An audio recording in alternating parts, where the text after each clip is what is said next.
Welcome back to our channel. So today, nandito tayo sa Scuderia Philippines. So magtitingin tayo ng matte motorcycle. Kung katulad kita na mahilig sa mga motor at classic bike, like specifically nagtitingin ka ng Yamaha SXR, itong if first impression ride natin na matte motorcycle FSR 125 or si Fat Sabbath Roadster is napakalaking competitor niya. Kailangan nyo itong i-consider. Firstly, pag-usapan natin yung looks and specs. Bigyan lang natin ng konting knowledge yung ating mga viewers or mga nanonood kung ano si matte motorcycle na FSR 125. So 125cc ito. Meron siyang 15 liters capacity na tank. Ang price niya currently sa market, kaya bigla akong na-consider to. Kasi dati nag-SXR tayo eh. So bigla akong na-consider to is because 90,000 pesos lang siya brand new. Meron ka pang 2 years warranty. Okay? Hindi po ako nagsisale ng motor or kung ano man na kasama nila ako or nag-agent. Sinasabi ko lang kasi kino-consider ko siyang bilhin. Now, aside from the price, yung capacity niya, 125cc nga pala to. Basic motorcycle lang naman siya, single cylinder. Meron siyang 780mm na seat height.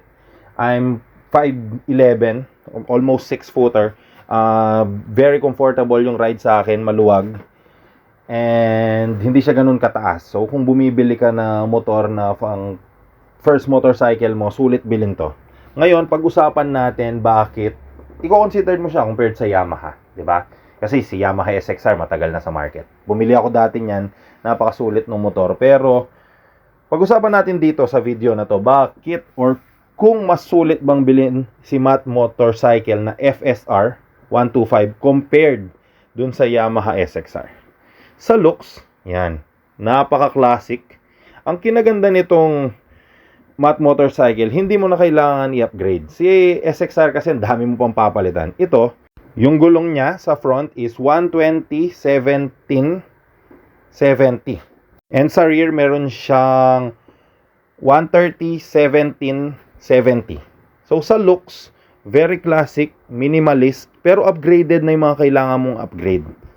Nandun na yung parang pinaka-classic roadster na pwede mong gawing scrambler type. Yan. So yung seat, flat na, napakaganda, napaka-komportable. Yung headlight niya, nandun na agad yung mesh type na gusto natin. And hindi ko alam, pati yung, tignan nyo naman, pati yung kanyang gas cap nasa gilid na, napaka retro vibe ng dating.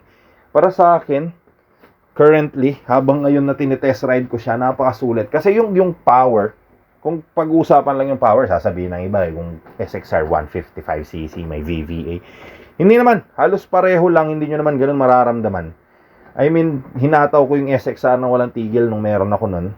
And dito sa first impression nito, same lang yung power. Hindi naman nagkakalayo. Siguro duluhan, baka manalo pa yung SXR. Pero sa mga katulad natin na nagre-ride lang, nag-chill, gustong mamasyal, gustong mag-breakfast ride, gustong ride lang, enjoyin lang natin yung moment. Pareho lang yung speed niya. Hindi naman tayo kumakarera kasi kung kumakarera lang, pwede naman tayong bumili ng mga sports bike, di ba? So para sa motor na to, compared sa speed, sa specs, pareho lang. Panalo si Matt para sa akin pagdating doon. And napakalaking factor kasi nung 90,000 lang siya brand new, may 2 years warranty ka pa. So currently, naka 50% off sila kaya napakamura niya. Tapos yun nga, wala ka ng maraming papalitan. Yung dash niya, nakikita nyo yan, napakaliit. Pero nababasa mo napakalinaw niya kahit natirik yung araw. Lalo na pagkagabi kasi may LED yan, may ilaw eh. Yan. So ang suspension, yan, tetestingin ko lang ng konti. Malambot naman, wala naman naging problem, komportable naman. Try natin yung turning radius niya, kung napakaganda rin. Andali, yan. Okay naman. Ang first impression ride ko sa kanya is yung power nandun, yung torque nandun, and napaka-komportable niya sa daan, napaka-smooth nung takbo. Again, nag-test ride ako, natatandaan ko years back ng matte motorcycle nung bago sila. If I'm not mistaken, yung Akita yun eh. Ito kasi FSR, ito yung Fat Sabbath Roadster. Mas trip ko to, mas bulky yung tank niya. Mas nafe-feel mo yung classic. Kasi nung unang panahon, ganyan, medyo bilog-bilog yung mga motor. Tapos, pati yung kanyang side mirror, bilog na. So, actually, wala ka nang papalitan sa motor. Napakaganda na talaga. So, para sa akin, mas sulit to kesa sa SXR. Kung balak mong bumili ng SXR, magbabrand new ka man, magsisecond hand, dito ka na sa Matt Motorcycle na FSR 125. Para sa akin lang, wala kang magiging problem dito kasi basic motorcycle lang naman siya. If may gusto kang upgrade pa, gusto mo pa magdagdag, i-personalize, or sa maintenance, kasi magiging same lang naman siya nung mga ibang motor. And, again, yung engine nito, kung medyo nagtataka ka pa sa brand, Suzuki yung engine nito. So, wala kang magiging problem. Magiging compatible siya with any Suzuki. Plus, si Honda, kung alam mo, matagal ka na nagmomotor, karamihan ng Honda parts pumapasok naman sa lahat ng motor.